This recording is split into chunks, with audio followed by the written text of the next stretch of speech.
तो आज हम स्टार्ट कर रहे हैं। बेसिकली ये जो लेक्चर होगा एग्जीक्यूटिव प्रोडक्ट एंड एलिमिनेशन का, ये सेकंड लेक्चर होगा। इसके पहले एक लेक्चर हो चुका है, तो जो इस लेक्चर में पहली बार आए हैं उनसे निवेदन है कि आप इसके पहले वाले लेक्चर देख लें ताकि आपका बेस बन जाए और आपको समझ में आ जाए कि इस चैप्टर में एक्चुअली हमको पढ़ना क्या है। तो इसके पहले वाले जो लेक्चर हो चुका है आप उसको देख लीजिए, जो मेरा चैनल है स्टडी विथ है इस पर।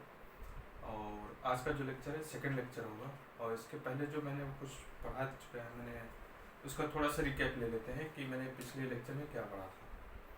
तो स्टार्ट करते हैं आज का लेक्चर। पहले मैंने बेसिक से पढ़ा था कि एक्सक्रीशन क्या होता है। एक्सक्रीशन कुछ नहीं, एक वेस्ट मटेरियल होता है बॉडी का जो बॉडी से बाहर निकालने की प्रोसेस को बोलते हैं एक्सक्रीशन। एक्सक्रीशन बेसिकली बनता कैसे है, हमने पढ़ा था कि कैटाबोलिज्म एनाबोलिज्म के रिएक्शन से जो वेस्ट प्रोडक्ट बनते हैं उसको एक्सक्रीशन कहते हैं।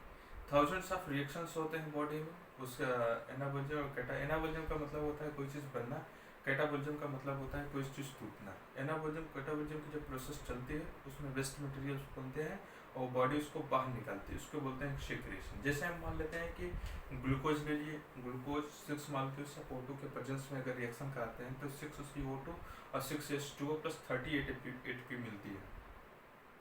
अगर एब्सेंस ऑफ ऑक्सीजन कराते हैं तो हमें जो मिलता है लैक्टिक एसिड मिलता है। बेसिकली इसमें जो CO2 और लैक्टिक एसिड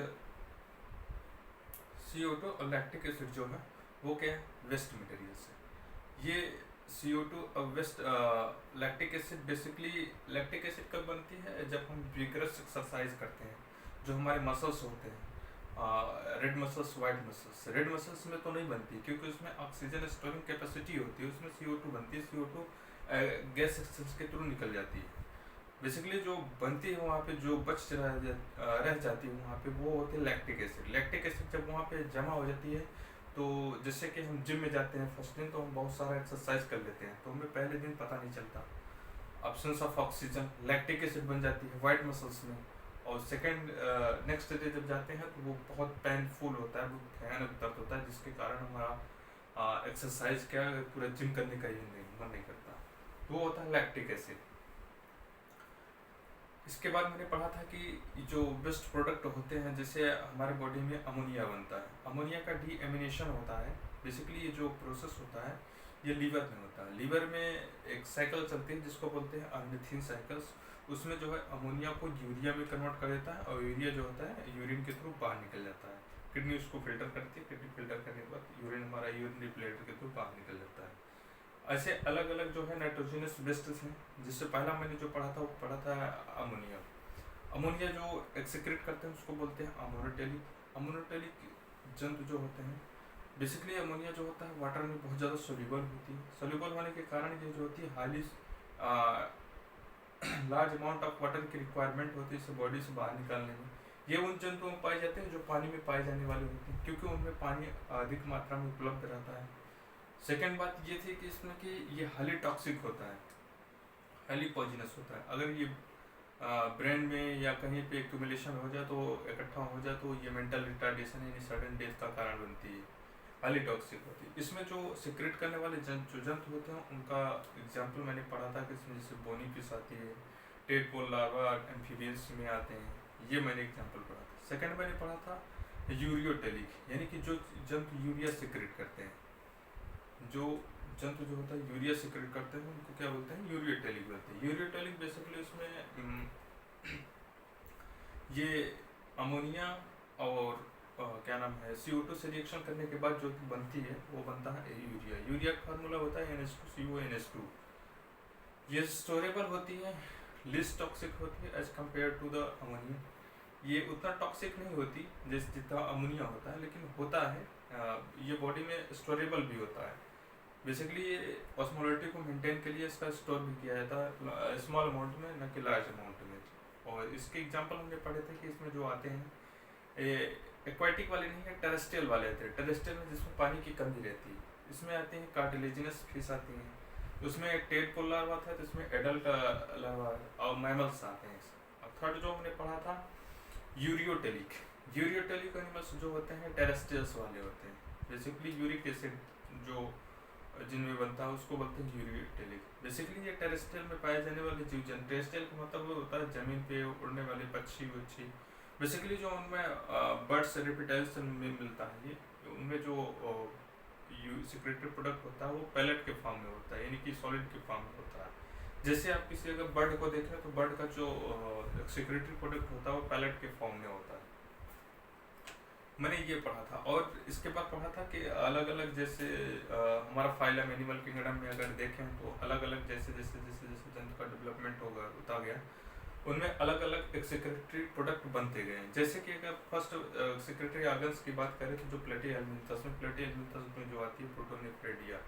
इसके बाद आती है स्केलमिन्थस, स्केलमिन्थस में फ्लेम सेल्स या रेडिनेट सेल्स होती है। इसके बाद आती है एनिलिडा, एनिलिडा में जो होती है nephridia. Antennal gland, green gland आती है। और उसके बाद इंसेक्ट में जो होती है मालपिगियन ट्यूबस जो होती है इंसेक्टा का मेंबर है, उसको बोलते हैं। इसके बाद जो आती है एंटीनल ग्लैंड जिसको बोलते हैं ग्रीन ग्लैंड, प्रॉन में पाई जाती है। हेमिकार्डेटा में प्रोब्यूसस ग्लैंड्स होती है। और इकाइनोडर्मेटा में ये फीचर नहीं होता क्योंकि उनमें एक सेक्रेटरी प्रोडक्ट एब्सेंट होता है। ये मेरा पिछली क्लास का रिवीजन था जो आज क्लास में हमने रिव्यू दे दिया। आज के क्लास में जो हम पढ़ेंगे पहला टॉपिक होगा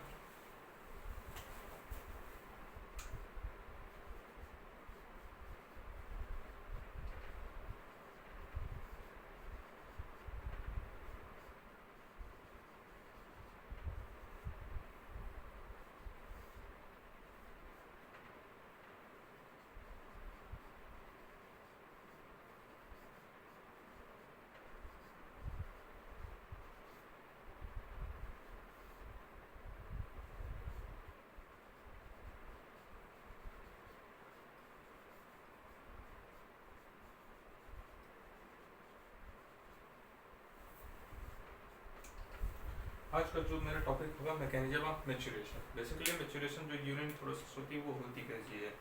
दूसरा टॉपिक होगा स्ट्रक्चर ऑफ किडनी। तीसरा टॉपिक होगा स्ट्रक्चर ऑफ नेफ्रॉन। तो आज के इस टॉपिक स्टार्ट करते हैं, मैकेनिज्म ऑफ मैच्योरेशन।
ये पूरा प्रोसेस था।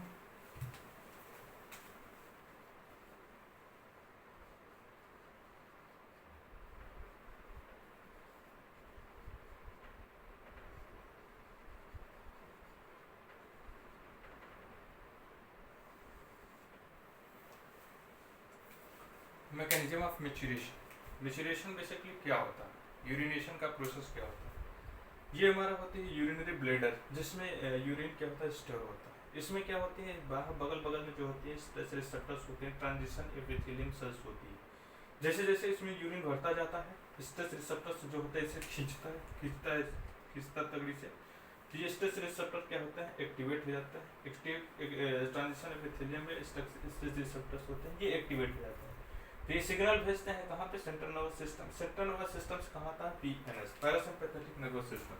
पैरासिम्पैथेटिक नर्वस सिस्टम में दो नर्वस सिस्टम्स आते हैं, जैसे होती है, एक होती है सोमैटिक नर्वस सिस्टम होती है, एक होती है autonomic nervous system. Autonomic nervous systems जो होते हैं बेसिकली इनवॉलंटरी होते हैं। सोमैटिक नर्वस सिस्टम्स जो होते हैं ये वॉलंटरी होती हैं। वॉलंटरी इनवॉलंटरी कहने का मतलब क्या होता है, इसमें जो होते हैं स्पिंचर्स लगे होते हैं, गेट लगे होते हैं, जो दरवाजे लगे होते हैं, ताकि जो होता है यूरिन को अच्छे से पार कर सके, यानी बाहर निकल सके। सोमैटिक नर्वस सिस्टम जो होती है इनवॉलंटरी होती है, जो कि हमारे कंट्रोल में नहीं होती है, सॉरी वॉलंटरी होती है, जो हमारे कंट्रोल में होती है। और होते हैं एएनएस, ऑटोनॉमिक नर्वस सिस्टम्स जो होती हैं ये हमारे कंट्रोल में नहीं होती है।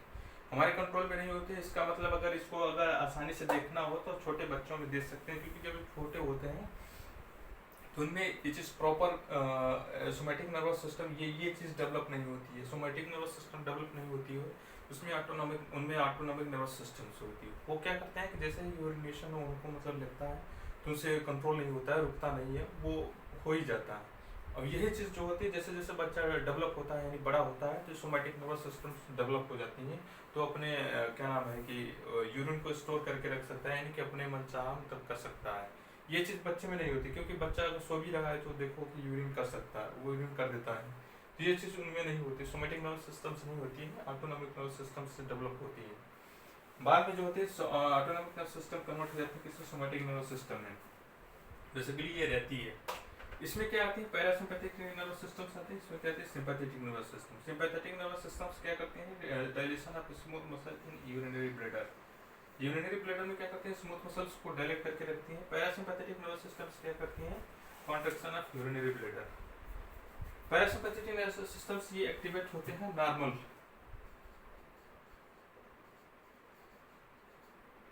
नॉर्मल स्टेट में।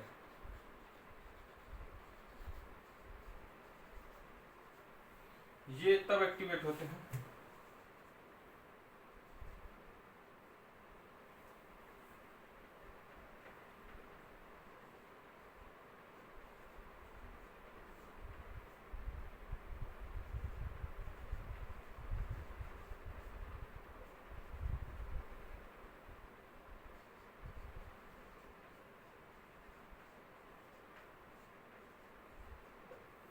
सिंपैथेटिक नर्वस सिस्टम्स तब एक्टिवेट होते हैं जब कोई अगर हम अचानक कोई चीज़ देख लें, अचानक से कुछ हमारे साथ लूज है, तो वहाँ पे सिंपैथेटिक नर्वस सिस्टम जब एक्टिवेट होती है तो dilation of smooth muscle in new blood, वहाँ पे क्या करती है, डायलेट करती है। जब पैरासिम्पैथेटिक नर्वस सिस्टम कॉन्ट्रैक्ट करती है और एस यानी सोमैटिक नर्वस सिस्टम्स का ये जब रिलैक्सेशन होता है तो हमारा क्या होता है, मेचुरेशन वाले प्रोसेस होती है, यानी कि यूरिनेशन वाली प्रोसेस हो जाती है। जब ये क्या करती है, स्मूथ मसल्स डायलेट करती और ये क्या करती है, सोमैटिक नर्वस सिस्टम यानी वॉलंटरी मसल्स जो होती है कॉन्ट्रैक्ट करती है, मेचुरेशन स्टॉप हो जाती है। सपोज दैट कि अगर हम अपने कहीं पे अगर शेर या फिर कुछ दौड़ता हुआ अचानक से मैंने शेर या सांप देख लिया, तो अगर हम यूरिनेशन कर रहे हैं तो उस टाइम क्या होती है, अचानक से पैरासिम्पैथेटिक नहीं सिंपैथेटिक स्टार्ट हो जाती है। सिंपैथेटिक स्टार्ट होती है तो हमारी यूरिनेशन बंद हो जाती है। बेसिकली उसमें जो एक्टिवेट होती है ये होती है डायलेशन ऑफ स्मूथ मसल, और ये जो होती है कॉन्ट्रैक्शन ऑफ ये smooth muscle somatic nervous system तो स्टॉप कर देती है। सिंपल में जब हम नॉर्मल स्टेट में रहते हैं तो मेरा जो एक्टिवेशन होता है पैरासिम्पैथेटिक होता है, यानी कि अगर मेचुरेशन अगर प्रोसेस बोला जाए तो सिंपैथेटिक नहीं पैरासिम्पैथेटिक, नॉर्मल में ये एक्टिवेट होती है जब हम रिलैक्स स्टेट में बैठे रहते हैं तब रिलैक्सेशन। तो आप इसको उतार लीजिए, फिर चलते हैं किडनी के स्ट्रक्चर पे। किडनी बेसिकली होती है,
तो स्टार्ट करते हैं।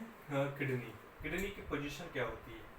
किडनी के अगर बारे में हम पढ़े हैं तो किडनी जो होती है reddish brown bean cell structures होती है। एक चीज मैं तो भूल गया यहाँ पे बता देता हूँ। किडनी जो होती है 10 से 12 लेंथ होता है, 5 से 7 विड्थ होती है, 2 से 3 थिकनेस होती है।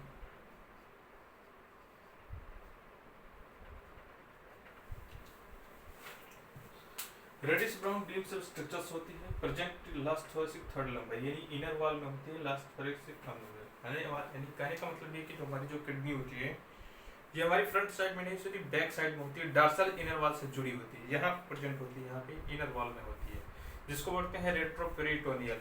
रेट्रोपेरिटोनियल क्या होती है? इसकी जो लास्ट थोरेसिक थर्ड लंबाई T4 से T3 तक होती है, यानी लास्ट T12 से T3 तक होती है, inner wall of the abdominal cavity. इसकी जो लेंथ होती है 10 से 12 होती है और 5 से 7 होती है, 2 से 5 से 7 विड्थ होता है, 2 से 3 जो होती है थिकनेस होती है। 120 से 170 ग्राम इसका एवरेज वेट होता है। एवरेज वेट इसका जो होता है 120 से 170 ग्राम है होता है। और किडनी का स्ट्रक्चर देखें तो बाहर वाली जो लेयर होती है, बाहर वाली जो लेयर होती है विसरल पेरिटोनिया होती है। इसके अंदर वाली जो होती है रेनल फेसिकल्स होती है, जो फाइब्रस लेयर की बनी होती है। इसके अंदर जो होती है रेनल फेसिया होती है, इसके अंदर जो होती है एडिपोस वाली टिश्यू होती है, जो फैट स्टोरिंग टिश्यू होती है, ये मेड्यूला होती है। मेड्यूला के अंदर जो मेड्यूला इसके अंदर जो होती है लूप ऑफ हेनले क्या होती है, जो एक्सटेंडेड होती है। इसके बाद होती है रीनल आर्टरी होती है। रीनल आर्टरी जो वो क्या बोलते हैं ब्लड को ले जाने वाली काम करती है, और रीनल वेन क्या करती है, ले आने का काम करती है। आर्टरी ले जाने का काम करती है, आर्टरी ले जाने का काम करती है, रीनल वेन क्या होती है, ले जाने का काम करती है। ये होते हैं यूरिनरी ब्लैडर। ये वाला जो खाली पार्ट देखते हैं यहाँ पे उसको बोलते हैं पेल्विस, और ये वाला जो पूरा पार्ट होता है उसको बोलते हैं हाइलम। कुछ कार्टेक्स का ये बाहर वाला पार्ट जो होता है इसको बोलते हैं कार्टेक्स। कार्टेक्स का कुछ पार्ट जो होता है मेड्यूला के अंदर धसा होता है, जिसको बोलते हैं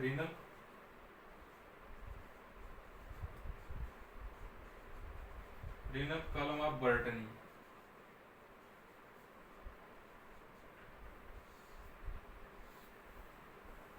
कार्टेक्स का कुछ पार्ट जो होता है एक्सटेंडेड होता है किसके अंदर, मेड्यूला के अंदर, जिसको बोलते हैं रीनल कॉलम ऑफ बर्टनी। तो एक बार हम फिर से देख लेते हैं। मैंने पढ़ा किडनी के स्ट्रक्चर में, किडनी जो होती है reddish brown bean cell structure होती है, dorsal inner wall abdominal cavity में होती है, लास्ट थोरेसिक थर्ड लंबर में प्रेजेंट होती है। 10 से 12 5 से 7 10 से 12 जो होता है लेंथ होती है, 5 से 7 जो होता है थिकनेस होती है, 2 से 5 से 7 जो होती है विड्थ होती है, और 2 से 3 क्या होता है थिकनेस होती है। एवरेज वेट अगर इसका देखा जाए तो होता है 120 से 170 ग्राम होता है। और जो पोजीशन होती है inner wall of the abdominal cavity होती है। कार्टेक्स का कुछ बाहर वाले को कॉर्टेक्स बोलते हैं, इनर वाले को मेड्यूला बोलते हैं। कार्टेक्स का कुछ पार्ट जो होता है मेड्यूला के अंदर होता है, जिसको बोलते हैं column of Bertini, renal column of Bertini. Medulla होती है, और बाहर वाली जो होती है विसरल पेरिटोनियम होती है। इसके बाद होते हैं रीनल फेसिकल्स फाइब्रस होते हैं, रीनल फेसिया होती है, और उसके बाद होती है एडिपोस फैट स्टोरिंग टिश्यू होती है, रीनल आर्टरी, रीनल वेन और पेल्विस या हाइलस ये होता है। तो आप इसको उतार लीजिए एक बार, फिर नेक्स्ट की तरफ चलते हैं। अब नेक्स्ट में आप क्या पढ़ेंगे, structure of nephron.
Structure of nephron हम पढ़ेंगे क्या structure of nephron. Basically structure of nephron क्या होता है? स्ट्रक्चर ऑफ नेफ्रॉन का हम बोलते हैं uriniferous of tubule, uriniferous tubule होते हैं।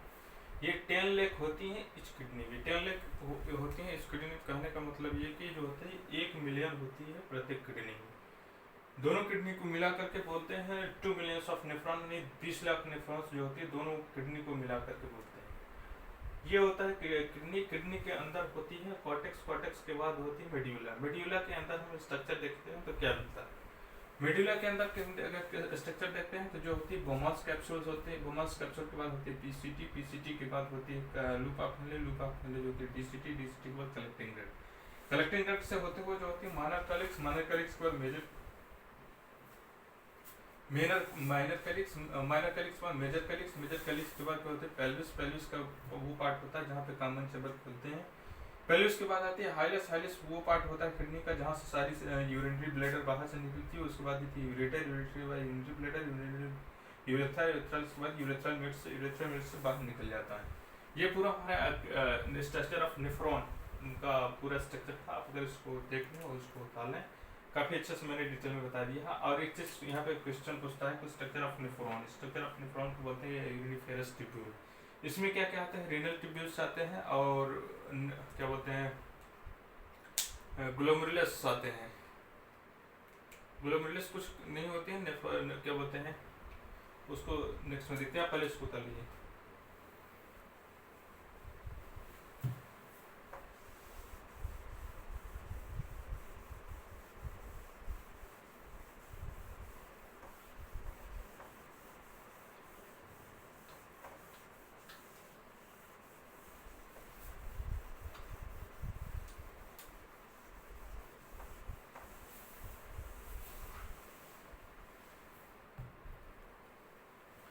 स्ट्रक्चर ऑफ नेफ्रॉन में क्या आता है? ग्लोमेरुलस। इसमें दो चीज आता है, रीनल ट्यूब्यूल, इसमें आते हैं collecting duct, PC T, D C T, collecting duct, loop of Henle. इसमें आते हैं ग्लोमेरुलस। ये क्या होती है? Network of capillary.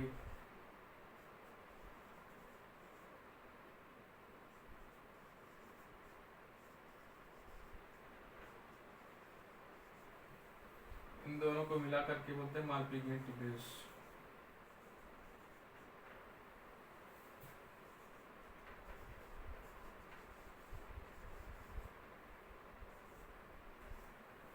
तो अगर रीनल ट्यूब्यूल्स में बोले कि क्या क्या आता है, तो renal tubules PCT, DCT, collecting duct, loop of Henley आती है। ग्लोमेरुलस, ग्लोमेरुलस कुछ नहीं होती है, क्या बोलते हैं नेटवर्क ऑफ कैपिलरी होती है। तो देखते हैं कि ग्लोमेरुलस बेसिकली होती क्या है।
ग्लोमेरुलस की बात करें तो ग्लोमेरुलस में पहले क्या क्या आती है? ग्लोमेरुलस में आती है आर्टरियोल्स आते हैं, बोमांस कैप्सूल। बोमांस कैप्सूल और वो नेटवर्क ऑफ कैपिलरी को मिलाते हैं, बोलते हैं ग्लोमेरुलस। ग्लोमेरुलस एक गुच्छा होता है। बेसिकली इसका जो अफेरेंट आर्टरियल बोलते हैं इसको, इफेरेंट आर्टरियल। इफेरेंट का मतलब होता है ले जाने वाली, अफेरेंट का मतलब होता है ले आने वाली। अफेरेंट का डायमीटर ज़्यादा होता है एज कम्पेयर टू इफेरेंट आर्टरियल्स होती है। ये नेटवर्क ऑफ कैपिलरी होती है।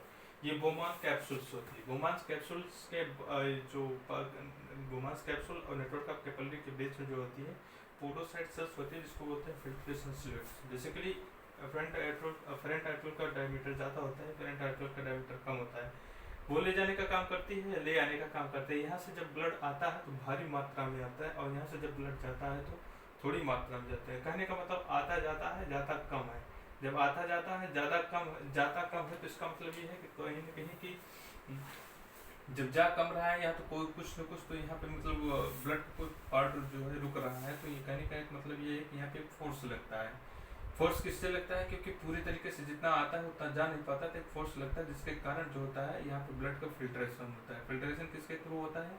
यहाँ पे जो होती है बोमांस कैप्सूल के अंदर जो होती है छोटी छोटी सेल्स होती है, जो जिसको बोलते हैं पोडोसाइट सेल्स, फिल्ट्रेशन स्लिट। ये सेल्स बनती कैसी हैं? सपोज दैट देखें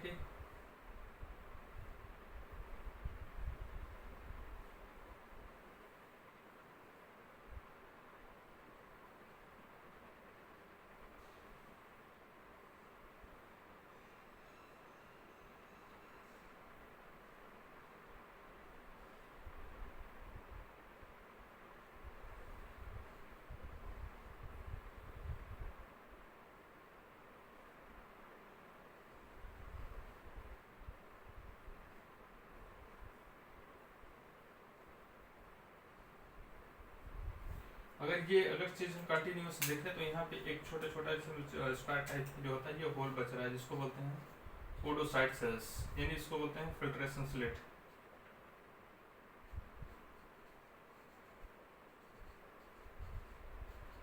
ये जो होती है यहाँ पे मौजूद होती है। ये आउटर में जो होती है विसरल पेरिटोनियम लेयर्स होती है। आउटर जो होती है विसरल पेरिटोनियम होती है और सिंपल स्क्वेमस की बनी होती है। इनर वॉल जो होती है पोडोसाइट सेल्स होती है, उसको बोलते हैं फिल्ट्रेशन स्लिट। फिल्ट्रेशन स्लिट वो काम करती हैं जो कि मतलब वेस्ट प्रोडक्ट भी कर सकते हैं कि नॉन वेस्ट प्रोडक्ट भी कर सकते हैं। वो हमारे बॉडी के रिक्वायरमेंट को जो फिल्टर कर प्रोटीन जो होती हैं वो भी यहाँ पे सब फिल्टर्स होती हैं। फिल्टर्स होती हैं तो यहाँ पे जो होती है पीसीटी होती है। पीसीटी जो होती है इसको एब्जॉर्ब कर लेती है। बीसीटी अगर देखें तो यहाँ पे पीसीटी जो स्ट्रक्चर होता है यहाँ पे हाईली कॉन्वोल्यूटेड चीज सरफेस होता है। पीसीटी का स्ट्रक्चर कुछ ऐसे होता है।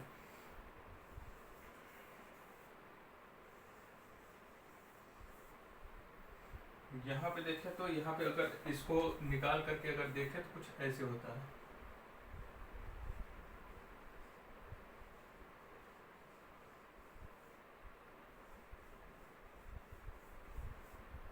ऐसे क्यों होता है? क्योंकि ये ब्रश बॉर्डर सिंपल स्क्वेमस की बनी हुई, सिंपल स्क्वेमस एपिथेलियम की बनी होती है। इसको बोलते हैं ब्रश बॉर्डर एपिथेलियम सेल्स। इन्हें ब्रश लाइक स्ट्रक्चर्स होती है। इसका मेन काम क्या होता है? सरफेस एरिया को बढ़ा देना। और सोचो अगर किसी चीज़ का सरफेस एरिया ज़्यादा है, कहने का मतलब ये है कि उसका एब्जॉर्प्शन पावर भी ज़्यादा होगा। तो इसीलिए बोलते हैं कि 60 to 70% जो होता है एब्जॉर्प्शन यही होता है पीसीटी में। तो आज के लिए इतना ही, फिर मिलते हैं नेक्स्ट लेक्चर में। आप इसको उतार लीजिए तब तक।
तो आज के लिए इतना ही, और ये लेक्चर जो है अपलोड हो जाएगा, आप इसको देख लीजिए। कल हम नेक्स्ट टॉपिक पढ़ेंगे इसके आगे।